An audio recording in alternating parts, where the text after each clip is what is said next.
Aujourd'hui, je vais vous donner des nouvelles d'un pays dont on parle peu, le Congo-Brazzaville. Parce qu'il m'a semblé l'archétype du pays bien doté, riche, mais où la population qui y vit reste pauvre. Alors pourquoi? Le Congo est un État d'Afrique centrale, situé sur l'équateur. Il est voisin du Gabon, du Cameroun, de la République centrafricaine, de la République démocratique du Congo et de l'Angola, par l'enclave de Cabinda. Et il dispose d'une façade sur l'Atlantique de 170 km. Le pays fait 342 000 km², c'est à peu près la superficie de l'Allemagne. La monnaie est le franc CFA et la langue officielle le français. C'est un pays peu peuplé, 4 300 000 habitants, dont plus de la moitié vit dans les deux principales villes du pays, Brazzaville, la capitale, le long du fleuve Congo, et Pointe-Noire, la capitale économique. Alors justement, qui sont les peuples qui habitent au Congo-Brazzaville? 86% des Congolais sont chrétiens, avec une minorité d'animistes et de musulmans, mais ils pratiquent en fait largement le syncrétisme. Et parmi les principaux groupes ethniques, on trouve les Congos, qui représentent à peu près la moitié de la population, les Téké et les Mboshi. Ces peuples, qui appartiennent à la famille des langues bantoues, avaient établi de riches et puissants royaumes bien avant l'arrivée des Européens. On songe notamment au royaume du Congo, dont on voit ici la localisation à la fin du XVe siècle. C'est d'ailleurs en 1482 que Diego Caon, un explorateur portugais, aborde l'embouchure du fleuve Congo. Les Portugais entrent progressivement en contact avec les chefferies, apportent avec eux des missionnaires. En 1491, le roi Ndinga Nkuvu est même baptisé sous le nom de Jean Ier. À partir du XVIIe siècle, la région devient un centre important de la traite des Noirs. Les commerçants français, eux aussi, s'intéressent à ces territoires, étant également trafiquants d'esclaves et d'ivoire. En 1885, le Congrès de Berlin découpe le continent africain entre puissances européennes. Regardez cette carte publiée par la Royal Geographical Society.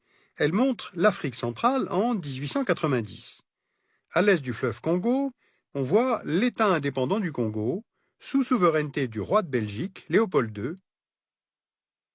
À l'ouest, le Congo français, et puis on voit aussi l'enclave de Cabinda, placée sous protectorat portugais.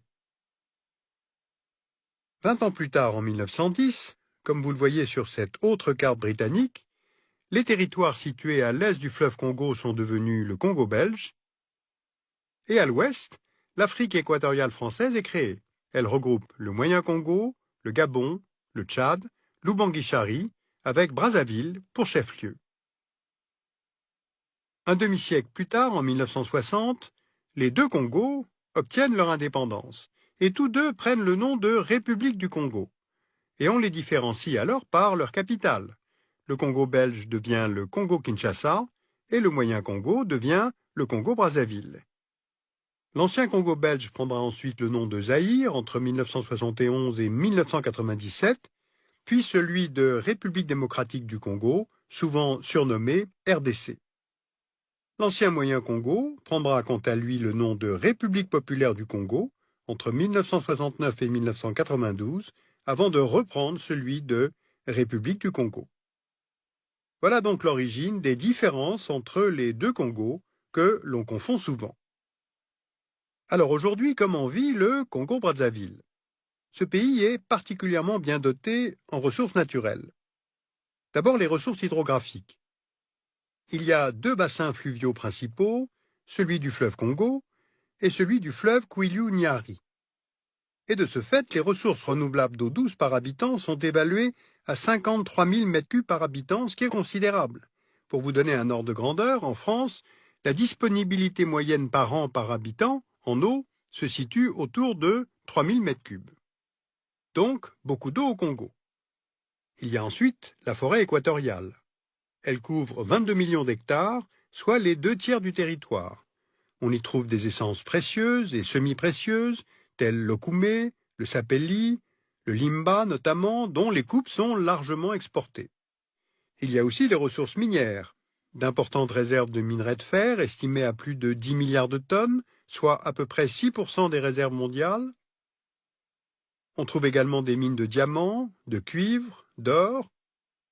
Et puis enfin, il y a le pétrole, presque exclusivement situé en offshore, avec une production d'environ 300 000 barils par jour en 2012.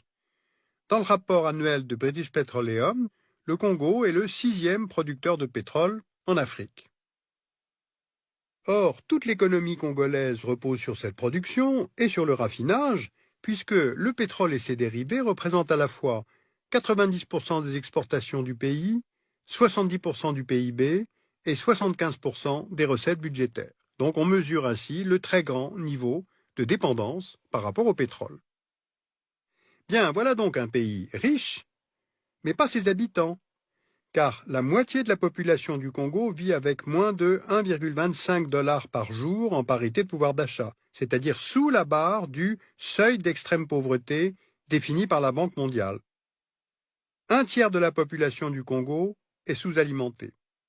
Et cette situation est d'autant plus paradoxale que le pays dispose d'un réseau hydrographique dense, on l'a vu, et de 10 millions d'hectares de terres arables. Sauf que seulement 2% de ces terres arables sont cultivées. Et le Congo doit même importer la majorité de ses denrées alimentaires, blé, farine de blé, volaille en provenance de l'Europe, viande en provenance du Tchad, légumes en provenance de la RDC et du Cameroun. Il y a donc un manque d'investissements nationaux dans le secteur agricole. Et aujourd'hui, ce sont des acteurs étrangers qui investissent dans le foncier agricole du Congo. Alors allons voir. Entre 2000 et 2014, voici les pays qui ont investi dans les terres arables au Congo-Brazzaville. La Malaisie et les îles Vierges britanniques pour la production agricole, l'extraction de bois, la production d'agrocarburants, l'Italie et le Canada pour la production agricole, l'Afrique du Sud pour l'extraction de bois. Au total, les acquisitions foncières à grande échelle pour la vente ou la location ont concerné plus d'1 million d'hectares dans le pays, ce qui représente à peu près 10% des terres arables du Congo. Maintenant, voyons la Chine, désormais un acteur important dans ce pays. Elle est présente dans l'exploitation des matières premières du sous-sol congolais. Plusieurs accords de coopération ont été conclus, notamment dans les secteurs miniers, pétroliers, forestiers, et en échange, elle est impliquée dans les grands travaux de modernisation du Congo-Brazzaville. Et là, les besoins sont immenses, particulièrement en ce qui concerne les infrastructures de transport. Le Congo compte 2 aéroports internationaux à Brazzaville et à Pointe-Noire, et les Chinois ont investi plus de 200 millions d'euros pour construire une 2e piste et un nouvel aérogare à Brazzaville. Le Congo a 2 ports principaux, un port fluvial à Brazzaville et un port maritime à Pointe-Noire en eau profonde. C'est le plus important d'Afrique centrale, il assure la totalité du transit des marchandises qui entrent et qui sortent du Congo. Eh bien, le groupe chinois Shandong Landbridge investit dans la construction d'un port pétrolier et dans la modernisation de la raffinerie à Pointe-Noire. Quant aux routes, dont vous voyez ici les principales, il y a 8000 km officiellement répertoriés dans le pays, mais seulement 15% sont goudronnés. Eh bien, l'amélioration des routes fait partie des priorités du gouvernement, notamment celles qui relient Brazzaville et Pointe-Noire. Et la plupart des grands chantiers routiers sont exécutés par des sociétés chinoises. Autre problème, seulement 900 km de réseau ferroviaire relient presque exclusivement Pointe-Noire à Brazzaville, et ils sont en mauvais état. Alors il est bien question de faire de ce pays un émergent d'ici 2025, mais en fait le Congo est très peu inséré économiquement dans son environnement régional, et puis surtout la région est très instable. Cette dernière carte nous montre la localisation des réfugiés sur le sol congolais. En 2013, selon le HCR, le Congo-Brazzaville accueillait 70 000 réfugiés et demandeurs d'asile, 260 réfugiés angolais chassés par les conflits qui se sont succédés dans leur pays entre 1961 et 2002 et par les tensions dans l'enclave de Cabinda, 8 000 réfugiés rwandais s'étant exilés à la suite du génocide, 11 000 réfugiés originaires de la République centrafricaine, arrivés depuis mars 2013, ayant bien sûr fui la crise en cours dans le pays, et plus de 50 000 réfugiés originaires de RDC, arrivés en 2009. Voilà donc un pays relativement protégé des instabilités régionales, mais qui pourrait engendrer lui-même les germes de sa propre instabilité. L'économie informelle y est très développée, autour de 50% du PIB officiel, donc l'assiette fiscale est réduite d'autant. D'après le classement de Doing Business de la Banque mondiale, le Congo est très mal noté, très mal classé. D'après l'index de la démocratie de The Economist, publié chaque année, le Congo est classé régime autoritaire, avec une corruption endémique et qui bénéficie de l'impunité. Il a été noté que chaque année, environ 1,5 milliard de dollars non traçables quittent le Congo. Alors où vont-ils et au profit de qui? Eh bien, pour la population congolaise qui vit sur place et sous le seuil de pauvreté, évidemment, il y a faible légitimité de l'État.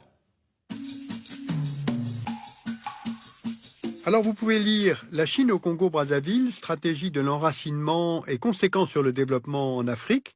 C'est un livre de Julien Bokilo-Losailly aux éditions de l'Harmattan en 2012. Et puis si vous souhaitez accéder aux vidéos du dessous des cartes en illimité, sachez qu'il existe un service d'abonnement via Dailymotion avec plus de 200 épisodes en ligne.